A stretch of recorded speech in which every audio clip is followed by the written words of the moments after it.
The process of nationalization of industry was accompanied by a corresponding organizational restructuring, the unification of enterprises by branches in the head offices.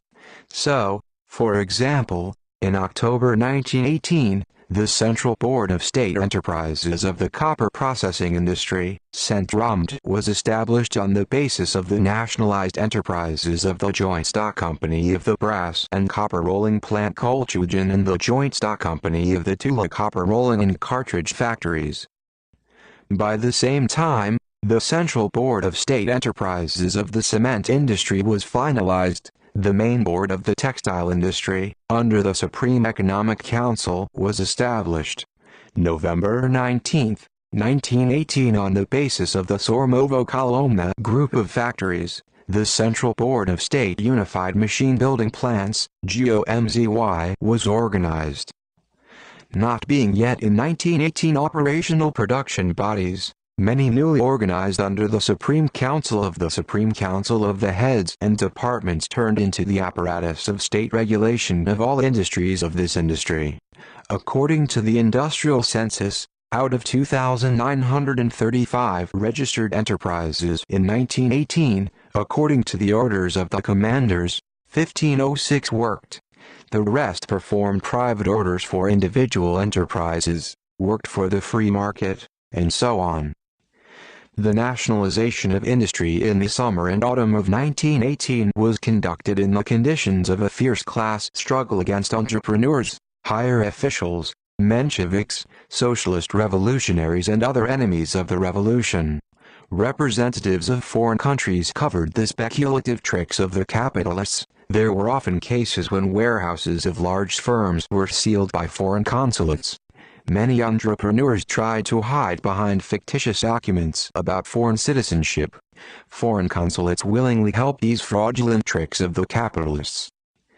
The Russian bourgeoisie, defending itself against the expropriation of the Bolsheviks, tried to take cover behind the broad backs of foreign capital and thus preserve its property. After the conclusion of the Brest Agreement, the patriotic Russian capitalists, who several months ago advocated a holy war against the German monster, now strongly encouraged the transition to German citizenship, in order, of course, to obtain security certificates of German consuls and thus save their enterprises from nationalization. Among the most important measures of Soviet power in the first period is the decree on the monopoly of foreign trade. The state body responsible for foreign trade was the People's Commissariat of Trade and Industry. The establishment of a monopoly of foreign trade was overcome by the danger of foreign economic intervention and the undermining of the then emerging young socialist economic system by the more powerful capitalist countries in the technical and economic sense. The nationalization of the largest enterprises in the decisive industries, the nationalization of banks created the necessary conditions for comprehensive control, regulation and planning of economic life within the country. These events undermined the economic base of the exploiters. They were really socialist measures. Having abolished external and internal loans, concluded by the Tsarist and bourgeois governments, the dictatorship of the proletariat dealt a serious blow to financial capital. Introducing a monopoly of foreign trade, the Soviet government excluded the possibility of exploitation of the working people of our country by foreign imperialism, the possibility of an economic war against the Soviet Republic, by artificially maintaining prices at a level profitable for the bourgeoisie, to undermine our socialist industry. The Soviet state took directly into its own hands the business of organizing economic relations with the capitalist world. Foreign trade was transformed into one of the outposts of the socialist economic system, into an instrument of struggle against capitalism, into an instrument for building socialism. The Trotskyites and the left communists, covering themselves with false phrases about the world revolution, plotted the restoration of capitalism, actively fought against the actions of the Soviet government. For example, one of the active members of the group of left communists, Ozinsky, at the First Congress of Economic Councils, openly opposed the nationalization of industry, offering to surrender to the mercy of foreign imperialists.